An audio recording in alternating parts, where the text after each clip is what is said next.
오늘의 말씀은 하박국서 3장 1절로 6절입니다.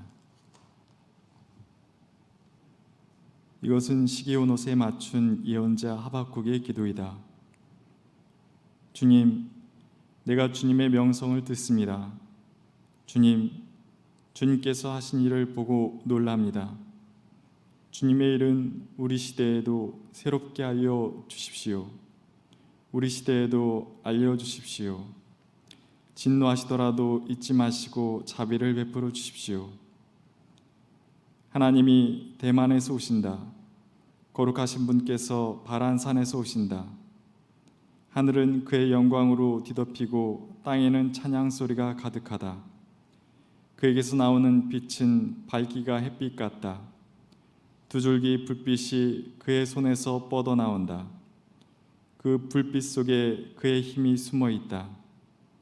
질병을 앞장 세우시고 전염병을 뒤따라오게 하신다. 그가 멈추시니 땅이 흔들리고 그가 노려보시니 나라들이 떤다. 언제까지나 버틸 것 같은 산들이 무너지고 영원히 서 있을 것 같은 언덕들이 주저앉는다. 그의 길만이 영원하다. 이는 하나님의 말씀입니다. 참 이상한 세상이죠. 뉴욕에 살고 계신 이경희 권사님과 한국에 살고 계신 박준민 집사님이 각각 두 파트씩을 자신의 목소리로 노래해서 4부 이제 중창으로 이렇게 찬양을 해주었습니다.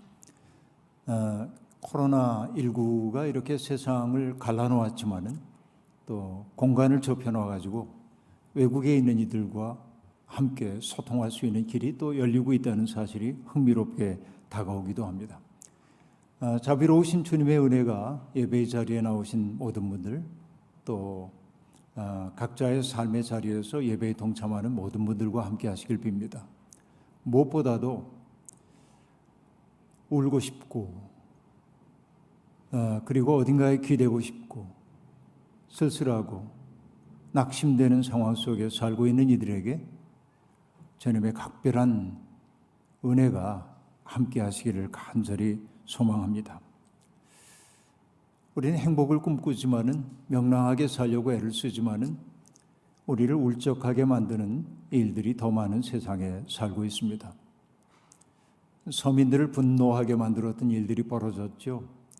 LH 공사 직원들이 이제 새롭게 조성되려고 하는 신도시에 미리 땅을 사두었다. 이런 이야기들이 들려오고 있고 그것도 한두 사람이 그런 게 아니라 꽤 많은 사람들이 그런 일에 연루되어 있다는 사실을 우리가 봤습니다.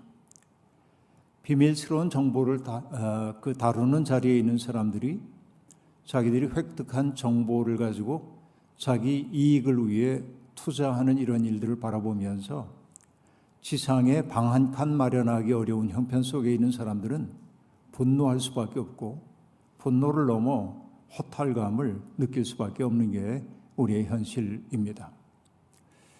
민중신학자였던 안병무 박사님은 공적인 것들, 모든 사람들이 함께 누려야 하는 것들을 사유화하는 것이 죄의 뿌리라고 얘기한 바가 있습니다. 모두가 함께 누려야 하는 것들을 자기의 것으로 삼아서 독점하는 그것이 인간이 가지고 있는 죄의 뿌리라고 얘기했는데 우리는 바로 그런 죄성을 이런 사태를 통해 보게 되는 것이죠. 그런가 하면 우리 마음속에 참 큰 고통이 되었던 것 하나 있습니다. 군에 복무하던 중에 트랜스젠더가 되었고 그리고 그 때문에 군대에서 강제 전역을 당할 수밖에 없었던 변희수 씨가 세상을 등지고 말았습니다. 참 고통스러운 일입니다. 그간 우리 사회가 그에게 쏟아낸 잔인한 말과 표독스러운 표정들, 모멸감을 안겨주는 행동들, 이것이 얼마나 심했길래 그는 탈출하듯 이 세상을 등질 수밖에 없었는가 하는 생각이 듭니다.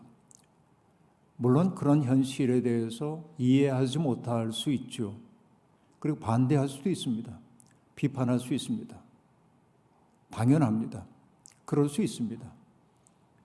그러나 내가 이해할 수 없다고 해가지고, 그리고 내가 가지고 있는 생각 속에 그를 받아들일 수가 없다고 해가지고 그의 설당조차 빼앗아 버리는 것은 일종의 폭력이라고 말할 수밖에 없습니다. 왜냐하면 우리가 살고 있는 이 세상은 우리가 이해할 수 있는 일보다 이해할 수 없는 일들이 훨씬 더 많이 일어납니다. 인간의 합리성을 가지고 도무지 설명할 수 없는 일들이 많이 있습니다. 어느 아이가 시험 보는데 그런 대답을 했대죠. 부모님이 왜 우리를 사랑할까요? 그렇게 물었더니 아이 대답이 그러게 말입니다. 그렇게 대답했대는데, 그렇죠. 그 사랑이라는 것도 비합리적입니다. 때때로 효율적이지 않을 때도 있습니다. 그러나 그것이 우리의 생을 지탱해 주기도 합니다. 세상에는 빛보다 어둠의 물질들이 훨씬 더 많습니다. 이해할 수 없는 것이라고 해가지고 부정당하면 안 됩니다. 다만 우리는 내가 이해할 수 없다 할지라도 그냥 그의 존재를 인정해 줄 줄 아는 그런 마음도 필요하지 않나 하는 생각이 들기도 하는 것이죠. 아무리 노력해도 빠져나갈 길이 보이지 않을 때 사람은 극단을 생각하기 마련입니다. 그는 우리 사회가 얼마나 냉랭한 곳으로 변했는지 우리에게 보여주는 징표로 남아 있습니다. 미얀마에서 벌어지고 있는 군부 쿠데타, 또 그 쿠데타 군들에게 군으로 돌아가라고 얘기하고 있는 시위 군중들에게 발포해서 꽤 많은 사람들이 피를 흘리고 죽어갔습니다. 시위에 나가는 딸에게 이렇게 표시를 해주는 아버지의 모습을 봤습니다. 죽을는지도 모르는 그 딸의 팔에다가 나중에 인식을 위해서 표시를 해준 그 아버지의 마음이 어땠을까 하는 생각이 듭니다. 결국 그 딸은 죽었습니다. 이게 우리가 살고 있는 세상이죠. 광주 민주화 행정의 기억을 간직하고 있는 우리들에게 지금 미얀마에서 벌어지고 있는 일은 남의 나라 일처럼 여겨지지 않은 까닭이 거기에 있습니다. 대의 명분이 무엇이든지 간에 민간인의 희생을 강요하는 체제는 생명의 하나님을 거역하는 것임을 우리는 알고 있습니다. 평화의 주님께서 그 미얀마 땅에 정의의 단비를 내려주셔서 그들의 희생을 통하여서 그 땅이 조금은 더 아름다운 땅으로 바뀌기를 간절히 소망합니다. 날이 갈수록 삶이 어렵다는 생각에 사로잡히곤 합니다. 저도 목회자로 살고 있지만은 이제는 정말 할 말이 없구나 하는 생각이 시시각각으로 듭니다. 시편 기자의 탄식이 어쩜 그리 요즘에 제 마음을 잘 표현해 주는지 모르겠습니다. 시편 120편은 이렇게 노래하죠. 괴롭구나. 너희와 함께 사는 것이 메색 사람의 손에서 나그네로 사는 것이나 다름없구나. 게달 사람의 천막에서 더부살이 하는 것이나 다름없구나.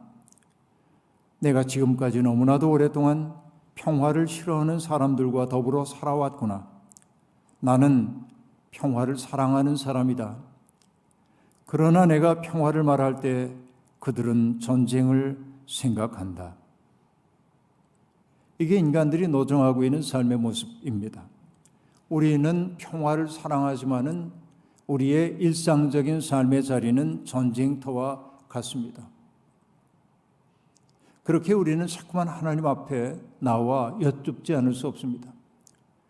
오늘 우리는 바로 그런 어두운 시대를 살았던 한 예언자 하박국서를 통하여서 이 어두운 시대에 우리가 어떻게 희망을 품고 살아야 하는지, 어떤 마음이어야 하는지를 배워보려고 합니다. 하박국 선지자가 활동했던 그 시기는 주전 612년에 아수르라고 하는 제국이 무너지고 신흥 제국인 바벨로니아가 역사의 무대 속에 등장하던 그런 때를 배경으로 하고 있습니다. 하박국이라고 하는 이름의 뜻은 포옹하다 혹은 씨름하다라고 하는 뜻입니다. 자기 시대의 문제와 씨름을 했던 사람이기 때문에 그런 이름이 적합한지도 모르겠습니다. 그는 불의가 일상이 된 세상에 지쳤습니다. 약탈과 폭력이 도처에서 벌어지고 다툼과 시비가 그칠 사이 없었습니다. 율법은 해이해졌고 공의는 시행되지 않았습니다. 악인들이 의로운 사람들을 박해하는 것이 하박국이 살고 있던 시대의 모습입니다. 하박국은 하나님 앞에 묻습니다. 하나님, 대체 무엇을 하고 계십니까? 왜 이렇게 불의한 세상을 그냥 두고만 보십니까? 그래서 그렇게 질문하고 또 질문합니다. 하박국서를 보면 하박국의 질문에 대해서 하나님은 일일이 이렇다 저렇다 대답하지 않으시지만은 함축성 있는 대답 한마디를 던져주십니다.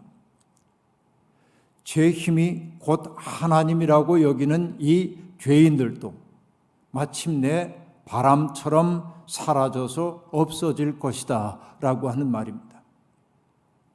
제 힘이 곧 하나님이라고 여기는 자들, 그들이 바람처럼 사라져 없어질 것이다. 이것이 하나님의 대답입니다.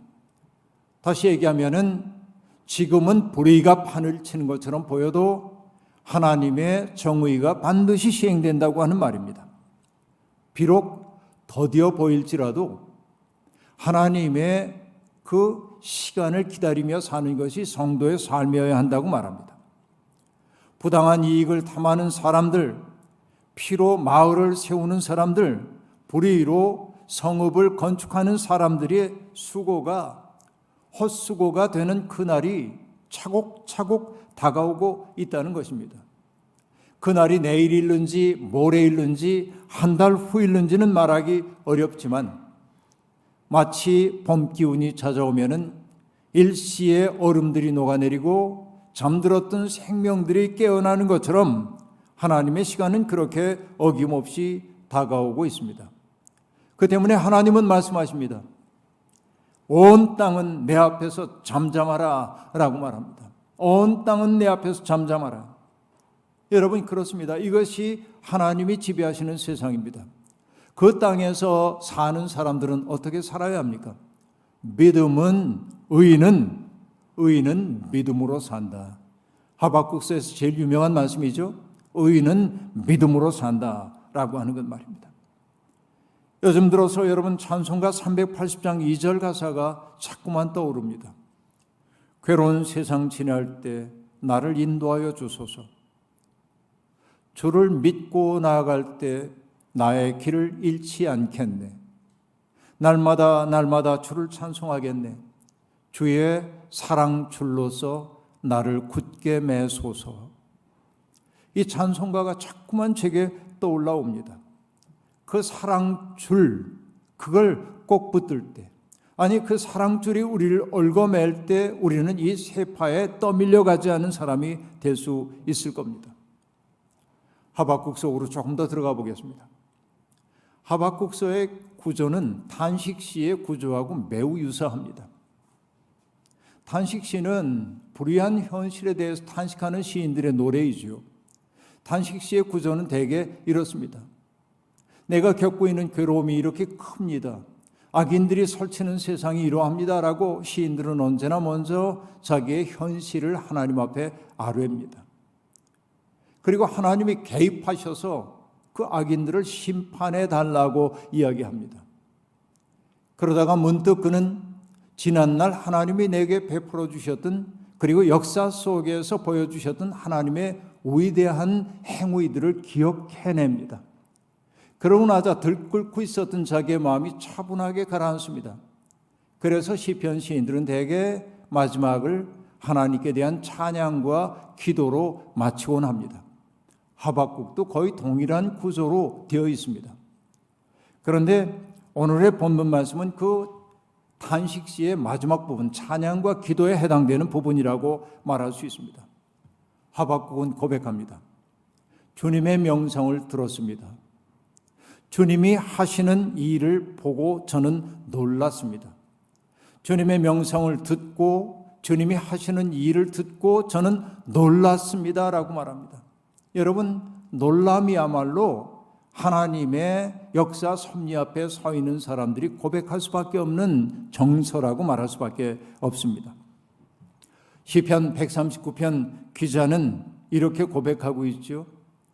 내가 이렇게 빚어진 것이 오묘하고 주님께서 하신 일이 놀라와 이 모든 일로 내가 주님께 감사를 드립니다 라고 말합니다. 어느 분은 이 대목을 이렇게 서술적으로 되어 있는 대목을 아주 함축성 있는 두 어구로 번역을 해놓고 있습니다. 내가 있다는 놀라움, 하신 일의 놀라움. 내가 이 세상에 없지 않고 있다는 사실이 너무나 놀랍고 하나님이 하시는 그 일이 너무나 놀랍다고 얘기하고 있습니다. 그렇습니다. 주님의 명성을 듣고 주님이 행하신 일들을 들은 사람들은 놀랄 수밖에 없습니다. 영혼이 굳어진 사람들은 세상에서 벌어지는 일을 무덤덤하게 받아들입니다. 그러나 하나님의 신비 앞에 서 있는 사람들은 세상의 모든 것들이 기적임을 알아보기 시작합니다. 봄이 되어 새싹이 피어나고 꽃들이 피어나는 모습을 보고 누군가가 하고 감탄하는 것을 보고 뭘 그래? 봄이면 꽃 피는 게 당연하지. 이렇게 말하는 사람은 쿨한 사람이 아니라 굳어진 사람입니다. 아니 가엾은 사람이라고 말할 수 있습니다. 아브라함, 여호수아, 헷셀은 이렇게 얘기합니다. 우리에게 부족한 것은 믿으려는 의지가 아니라 놀라려는 의지이다 라고 말합니다. 이 말도 굉장히 놀라운 말임이 분명합니다. 놀람은 저절로 발생하는 영혼의 불꽃 같지만 그러나 놀람은 그냥 발생하지는 않습니다. 하나님의 세계의 마음문을 열고 있는 사람들, 그렇죠. 그리고 뭐든지 새롭게 자세히 보려고 하는 사람만이 놀람을 경험하게 된다 하는 이야기입니다. 우리에게 부족한 것은 놀라려는 의지입니다. 놀라려는 의지를 품고 살게 될 때 하나님의 무한하고 아름다운 세계에 다가설 수 있게 됩니다. 그 세계 속에 우리가 나 자신을 개방하게 될 때 우리의 마음속은 뭔가로 차오르기 시작하고 세상이 우리에게 제시하는 행복의 조건, 그것 꼭 소유하지 않아도 행복할 수 있다는 사실을 조금씩 깨닫기 시작합니다. 그리고 자유가 우리 속에 유입되는 겁니다. 여러분, 그런 놀람은 하나님의 말씀과 만날 때도 우리에게 발생합니다. 유대인들은 가정에서, 회당에서, 성전에서 하나님의 말씀을 낭송하고 사람들은 들었습니다. 하나님의 말씀을 낭송하는 것은 과거에 벌어졌던 사건들을 과거의 사건으로 회상하기 위한 것이 아니고 그 사건이 오늘 예배의 자리에 있는 이들에게 현재화되는 사건이었기 때문에 사람들은 그 말씀 앞에서 놀랄 수밖에 없었던 것입니다. 하박국도 그것을 잘 알았기 때문에 이렇게 말씀하고 있습니다. 주님의 일을 우리 시대에도 새롭게 하여 주소서라고 말합니다. 그렇죠. 여기에서 주님의 일이라고 하는 것, 그것은 무엇입니까? 억압자들을 물리치고 이방의 압제자들의 발톱을 꺾으시는 분이 하나님이시지요. 불의에 의해 짓밟혔던 사람들의 살 권리를 회복해주고 그들의 상처를 어루만져주는 것이 주님의 일인데 그 주님의 일을 오늘도 새롭게 해달라고 그렇게 하박국은 하나님께 청하고 있습니다. 그런데 여러분, 아이러니한 것은 오늘 하박국의 이 구절을 개역 성경은 어떻게 번역했냐면 주의 일을 수년 내에 부응하게 하소서라고 번역을 해놨습니다. 여러분 익숙하죠? 이 구절이. 교회 건축하려는 교회마다 이 구절을 이제 쏙 붙여놓고 예배당을 새로 지려고 하는 이 일을 주께서 도우셔서 부응케 해달라고 얘기하잖아요. 이게 성서의 맥락과 얼마나 다른 맥락에서 성경을 인용하고 있는지를 보여주는 대목이에요. 자의적인 성경 해석이 바로 여기에 있습니다. 하박국은 불의한 이들과 이방의 압제자들에 대한 하나님의 심판이 수행될 것을 믿어 의심치 않습니다. 그렇습니다. 지금은 어둠의 시대입니다. 하지만은 희망의 불빛은 분명히 다가오고 있음을 그는 바라보고 있습니다. 그 때문에 그는 하나님의 심판을 두려움으로 얘기하면서 심판의 때에 우리에게 자비를 베풀어 달라고 청하고 있습니다. 자비는 그를 믿고 섬기는 사람들을 향한 하나님의 마음이기 때문에 그렇습니다. 이제 하박국은 하나님의 심판의 날을 내다보며 노래합니다. 하나님이 대만에서 오신다. 거룩하신 분께서 바란산에서 오신다. 하늘은 그의 영광으로 뒤덮이고 땅에는 찬양 소리가 가득하다. 여러분, 제가 낭독을 잘하지 못했습니다만 요즘 유행하는 노래 범 내려온다 그런 것 같지 않아요? 뭔가 휘몰아치는 듯한 그런 문장의 구성 아닙니까? 그렇죠. 하박국은 분명히 그런 의도를 가지고 단문으로 이렇게 쓰고 있습니다. 하나님의 심판이 우렁우렁 다가오고 있는 모습을 단문을 통해서 이렇게 표현을 하고 있다는 얘기입니다. 대만은 에돔의 중심 도시이고, 그리고 바란산은 이스라엘의 남쪽 지역인 가데스 바네아를 가리키는 것으로 추정되고 있습니다. 하나님이 여기에 대만에서 오신다고 하는 그 얘기는, 이방 지역에서 오신다고 하는 말은 하나님은 이스라엘만의 하나님이 아니라 온 세계를 다스리는 분임을 나타내기 위한 표현인 것이지요. 그러니까 온 땅을 다스리시는 하나님이 지금 우렁우렁 이렇게 다가오고 계시다고 얘기하고 있는 겁니다. 그런데 그 하나님의 모습을 보니까 어떻습니까? 하나님의 그 빛은, 그 밝기가 햇빛 같고 두 줄기 불빛이 그의 손에서 뻗어나온다, 이렇게 얘기합니다. 여러분 요즘 마블 영화 좋아하는 젊은이들은 하나님이 먼저 빛을 쏘셨구나 이렇게 느낄 텐데, 그런 거죠. 지금 그런 느낌입니다. 하나님을 빛으로 표상하는 것은 정말 오랜 전통입니다. 이사야는 주님께서 백성들의 상처를 싸매어 주시고 매맞아 생긴 그들의 상처를 어루만져 주시는 그날을 이렇게 표현하고 있습니다. 그날 달빛은 마치 햇빛과 같고, 햇빛처럼 밝아지고, 햇빛은 7배나 밝아져서 마치 7날을 한데 모아놓은 같이 밝아질 것이다 라고 말합니다. 그렇습니다. 하나님은 폭력이 난무하는 어둠의 시대에 그 세계를 밝히는, 환하게 밝히는 빛으로 마치 진군하듯 다가오고 계십니다. 그 때문에 하늘에는 하나님의 영광이 가득하고 땅에는 하나님을 찬양하는 소리가 가득 찹니다. 시각적 이미지와 청각적 이미지가 다 등장해가지고 그 하나님의 심판자로서 임하시는 그 모습이 여기에 형상화되고 있음을 볼 수 있습니다. 하나님은 또한 질병을 앞장세우고 전염병을 뒤따라 오게 한다고 얘기합니다. 갑자기 무서워집니다. 빛이신 하나님이 질병과 전염병을 대동하고 오시다니. 그렇죠. 이 얘기는 어떤 얘기입니까? 하나님의 심판의 엄중함과 두려움과 보편성을 얘기하기 위해 동원되고 있는 수사들이라고 볼 수 있습니다. 하나님이 하시는 일을 인간이 어찌다 헤아릴 수 있겠습니까? 욥기는 하나님께서 혼돈의 괴물인 베헤못과 리워야단까지도 다스리는 분이라고 얘기하고 있습니다. 내가 이해할 수 없다고 해가지고 그것의 존재를 부정해서는 안 되는 까닭이 거기에 있습니다. 어둠도 필요합니다. 바로 그것을 욥기가 보여주고 있습니다. 하나님은 자비로우신 분이시지만 불의를 적당히 넘어가시는 분은 아닙니다. 사자가 포효하면 온 숲속의 동물들이 다 떠는 것처럼 하나님의 심판이 시작되면 오만한 인간의 자부심은 속절없이 무너질 수밖에 없는 겁니다. 하나님의 심판을 말하는 하박국의 그 언어가 매우 시적입니다. 여러분, 이렇습니다. 그가 멈추시니 땅이 흔들리고 그가 노려보시니 나라들이 떤다. 여러분 머릿속에 그려지잖아요.